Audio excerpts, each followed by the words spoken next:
Yeah, this is a really important point. So when I went through medical school forever ago, like it's been over 20 years, um, we didn't talk barely about perimenopause. There was no such thing as hormone imbalance. Endometriosis and fibroids were uncommon, and it was really exciting if you saw a case of that. Now it's everywhere. And it's because we are living in the most toxic time in our entire history of civilization. 100 years ago, all of the plastics that we use did not exist. They were created in a lab. There's thousands of chemicals that our bodies were never meant to see. And so our bodies are trying to constantly handle all of these toxins coming in all day long, every day. And your care products, people put on body lotion every day, and they spray the perfume, and they got the Glade plugins, and they're drinking out of their plastic water bottles trying to be healthy. All of these are putting plastics into your body, and your body does not know what to do with them. It likes to store it in the fat cells, right? So we're fatter than we ever have been, but they also like to bind to our hormone receptors and send these warped signals, like we have too much estrogen. So we have a whole category of chemicals called xenoestrogens, and you cannot underestimate the power of all of this stuff and coming at you all day long. So it's really important to clean up your environment and evaluate, what are you putting in your body, on your skin? What are you breathing? All of that. It needs to be evaluated and dealt with, or you'll never have hormone balance. That's the biggest one, I would say.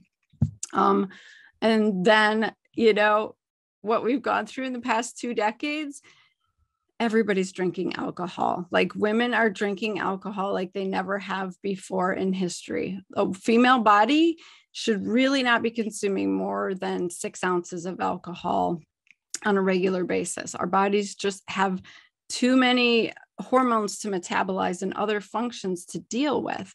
And so, what I saw was, oh, well, I'm bored. I'm sitting at home for 2 years, so I'm going to drink. Or I'm super stressed, so I'm going to drink to relieve that.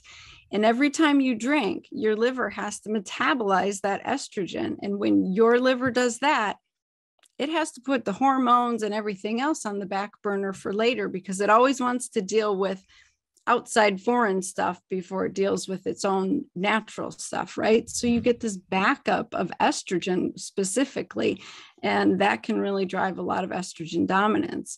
So we are hard on our livers. We're taking Benadryl to sleep and Ativan. We're on statins and proton pump inhibitors and all of these medicines, like for decades. I get women coming to me, they've been on a statin for 20 years. I don't know if I need it, but my doctor keeps giving it to me. It's like, holy cow, that is destroying you, So we're hard on our liver. Our gallbladders can't function.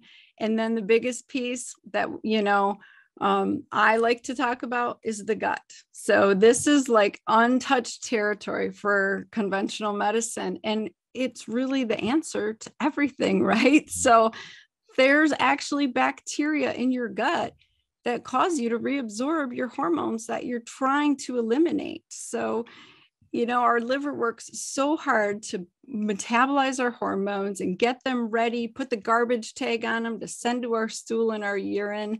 And then if they finally actually do make it out with the help of the gallbladder and everything else, there's bacteria that will cut that garbage tag off and tell you to reabsorb them. So if you're constipated or if you have the wrong bacteria living in your gut, you are just recycling and reusing those hormones that your body's trying to get rid of. So it's all connected.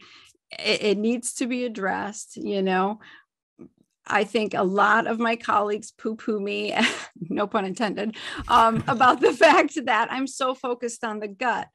But when I was a surgeon doing surgery all the time, I would spend hours literally peeling bowels off of ovaries, uteruses, fallopian tubes, because your bowels are not separated from your pelvic organs in your abdomen. They all live together. They lay on each other.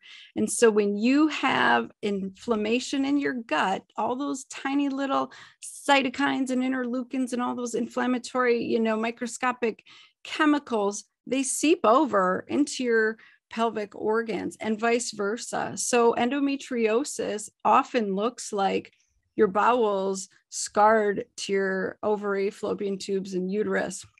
I've seen major Crohn's infections like invade ovaries and fallopian tubes and just take them out. So that's a really important thing for women to understand. Like, it literally does matter what's going on in your gut, because it's living right on top of your pelvic organs, and that affects your body's ability to make hormones and, more importantly, be fertile, right, for a lot of women. So I can't underestimate the importance of the gut.